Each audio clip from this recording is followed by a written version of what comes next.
Reddit Ask Me Anything. I was diagnosed with narcissistic personality disorder. Ask me anything. I also posted in another Ask Me Anything sub. I hope that's not a problem. Last year I went to therapy because of some issues I've had with family and quitting my job. I didn't know what to do next and felt lost. While those issues were resolved rather quickly, my therapist diagnosed me with narcissistic personality disorder, which made me stay in therapy much longer than I expected. I wasn't happy about that at first, but I started learning more and more about myself, and to be honest, it wasn't a huge surprise to me, because I've already felt that there was something different about me. I learned to recognize my thinking patterns and my behavior, and also how to correct them sometimes. I've noticed that there is a lot of misinformation out there about NPD, and I'm here to offer some insights to those interested. Ask me anything. I'm glad therapy worked out for you. What's been the most surprising self-realization or behavior pattern that you've begun to recognize? I realize that I'm setting myself up for failure by having extremely high expectations of myself. Of course, I can't be good enough for myself, when good enough means to be extraordinary. Of course, I don't have a close connection to any of my friends. If I keep looking for the perfect friendship, it seems so obvious. But that's what surprised me the most. The reason I was always spiraling down this pit of despair whenever I didn't match the perfect version of myself was because it's just not achievable. Whenever I finally reach that goal, I immediately tell myself that's not good enough. You can do more. I can achieve everything I want. But it just feels like every achievement is being swallowed by this void when it comes to behavior pattern. I've realized that I'm completely isolating myself whenever I fail to achieve something, because I couldn't let anybody see that I'm currently struggling. Every time I didn't pass an exam or something like that, I just went no contact with everybody for like a week and then pretended that nothing ever happened. You'd probably think it gets better after realizing that, but unfortunately it isn't. I can recognize it, but I can't change the way I'm feeling about it. Has there ever been a satisfactory moment in your life when you have felt you met an expectation? How long have you felt this way regarding yourself? Not really, no. I felt like I'm doing great for a few months at my old job, but started to become unsatisfied once again. It's just not the job I've always wanted to be doing, and it wasn't good enough. I can't quite put my finger on it, but I'd say I've felt this way since puberty. I think maybe a bit longer than that. Has anyone in your life before now called you a narcissist or accused you of being manipulative or selfish?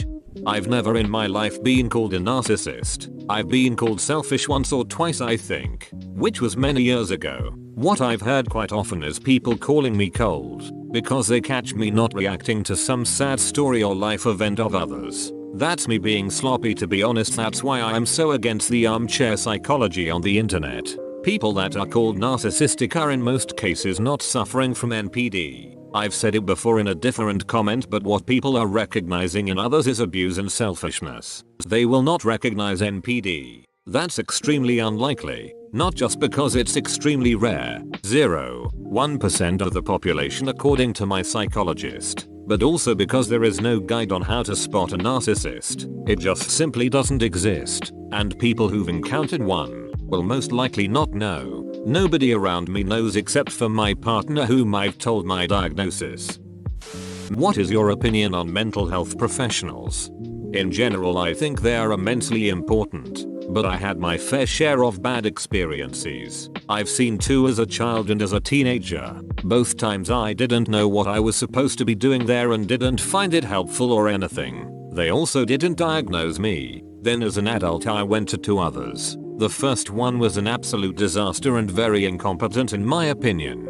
Spent the whole hour staring at me, not saying anything at all. I went a few times and didn't go back. Shortly after that I met my last therapist, who's also a psychologist and specialized in my disorder and other PDs, which I didn't know before seeing him regularly. He was the first one to diagnose me and the first one who applied something else than talk therapy. He was the first one that I've learned to trust and really open up to. We had lots of ups and downs, lots of moments where I left the sessions, but there was something about him that always made me come back. I think very highly of this man, and I'm glad that he could help me finally understand what has been causing the issues I've been having in my life. Edit. Forgot a word.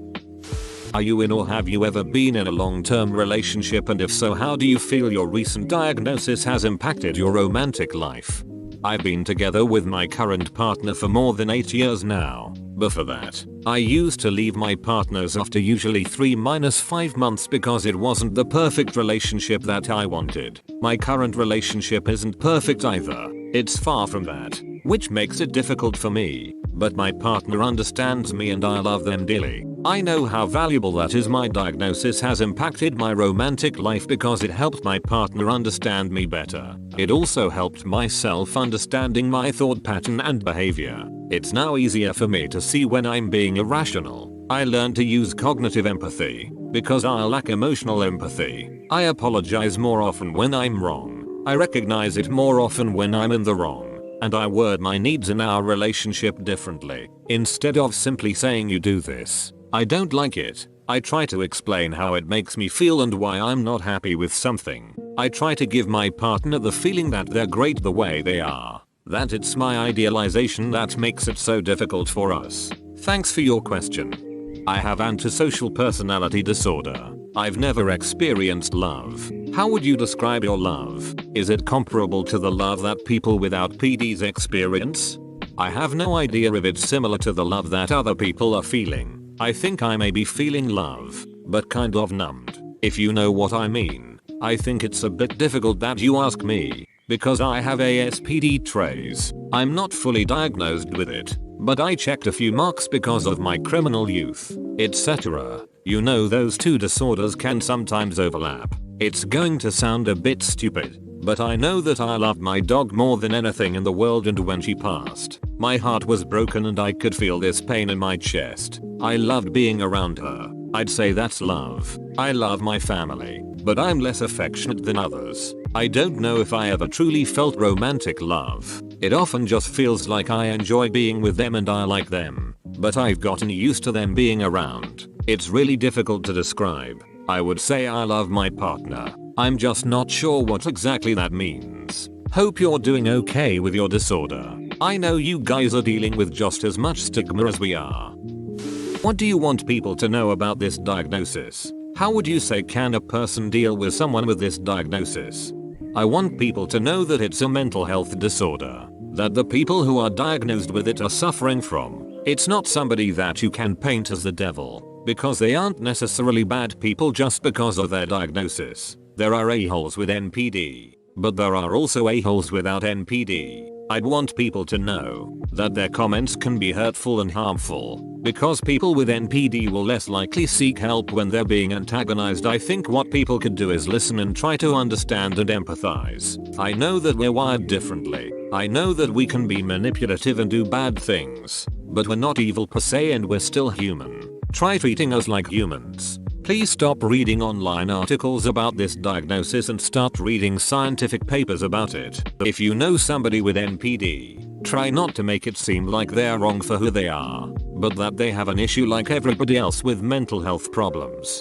Don't push them into therapy just like you wouldn't push somebody with depression or any other mental health issue. If somebody is abusive towards you, walk away. Doesn't matter if they suffer from NPD or not. I think that should go without saying. But if your parent, sibling or partner suffers from NPD and you'd like to stay with them and deal with them, just try to listen and understand. Thanks for this question. Good point. I think it's indeed hard to decide whether the person is an a-hole or impacted by a mental illness and in their basic mind a nice person. Really needs an open mind and commitment to look behind that. Applies to the most mental illnesses, I would say. Thanks for answering.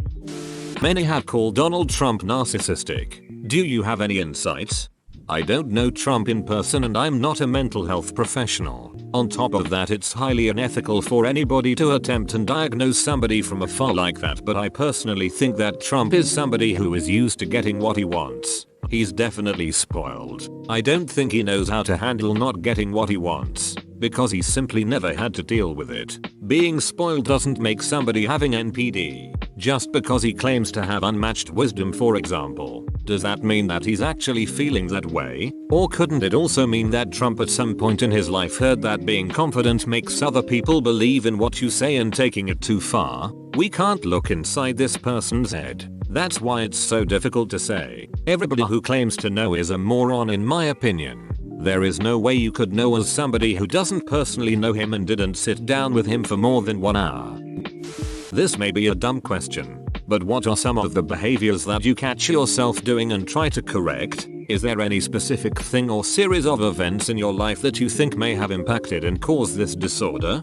It's not a dumb question. Thanks for giving me the opportunity to talk about this and share my experience. I think I've already mentioned a few in comments to the other questions. The one that I'm really actively trying to correct is my lack of empathy. I learned how to use cognitive empathy instead and I'm trying to apply it. It doesn't always work and sometimes I simply don't want to apply it. Depends on the person. But it helped a lot with my loved ones, especially my family who's been struggling with mental health themselves. I honestly don't know. I don't think that I had a particularly bad childhood or anything like that. It wasn't great, but you'd think there was some massive trauma behind all that. But I can't say there was. My parents got divorced when I was a child and it got quite ugly. Both of them used to wake me up in the middle of the night to make me a witness to how one of them is treating the other one right now. I was sleeping and they'd turn on the lights and yell, "Listen to how your mother/father is talking to me right now. Did you hear what he just said to me?" Every other night.